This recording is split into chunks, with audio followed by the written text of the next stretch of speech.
हम पहले भी चर्चा करते आए हैं।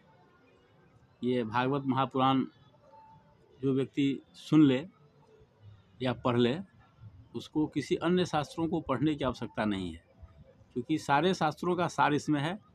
वेदांत सूत्र का भाष्य है। वैसे पढ़ने के लिए रोक नहीं है, जितना अध्ययन कीजिए अच्छी बात है। इसमें यह सनातन धर्म का प्रतिनिधि ग्रंथ है और जीवन को संवार देता है। खास करके नई पीढ़ी को तो इसे अवश्य श्रवण कराना चाहिए। जो माता पिता का प्रथम दायित्व बनता है, जो माता पिता अपने बच्चे को भागवत कथा का श्रवण नहीं कराएंगे या ऐसे कहे कि धर्म मार्ग पर चलने का प्रेरित न करेंगे, वे अपने संतान से ज़्यादा आशा न करें। ऐसा भागवत में ही लिखा हुआ है, शास्त्रों में ही ऐसा लिखा हुआ है। और कहा जाता है कि वे सही रूप में उसके माता पिता नहीं होते हैं जो अपने बच्चे को धर्म मार्ग पर नहीं चलाते हैं। तो हम इसलिए मेहनत कर रहे हैं कि आप लोगों के समक्ष सरल भाषा में कम समय के लिए प्रस्तुत कर रहे हैं। अगर आप इसका लाभ न उठा पाएँ तो ये दुर्भाग्य की बात है। बस इतना ही इस संबंध में हम चर्चा करेंगे।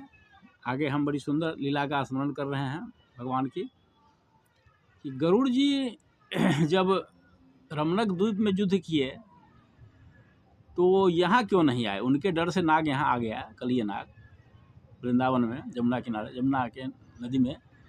लेकिन गरुड़ जी यहाँ क्यों नहीं आए, इस संबंध में बड़ी रोचक कथा है। ये हमें जानना चाहिए कि वे यहाँ पर आते ही नहीं थे, उन्हें श्राप था। नहीं तो यहाँ पर भी आके उसको मारते, नाग को। उनको श्राप ये था कि उस ज़माने में एक सौभरी नाम के ऋषि थे, बहुत नामी गिरामी, वेदों के पारंगत विद्वान थे। और उनकी प्रसिद्धि इतनी दूर दूर तक फैल गई थी कि लोगों से बचने के लिए, भीड़ से बचने के लिए वे जमुना के जल में आकर तपस्या करने लगे, जल के भीतर, ताकि लोग से वे बचें। तो जमुना के जल में रहते रहते उन्हें मछलियों से बहुत प्रेम हो गया।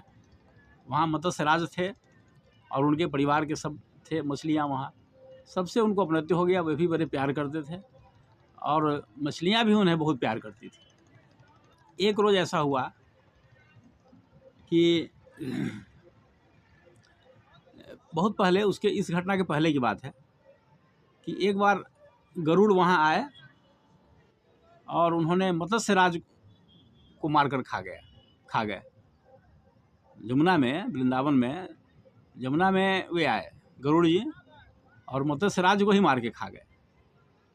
तो यह देख करके बहुत गुस्सा आया सौभरी ऋषि को। तो सौभरी ऋषि ने उन्हें श्राप दे दिया कि अब अगर तुम यहाँ आओगे फिर दोबारा तो तुम मार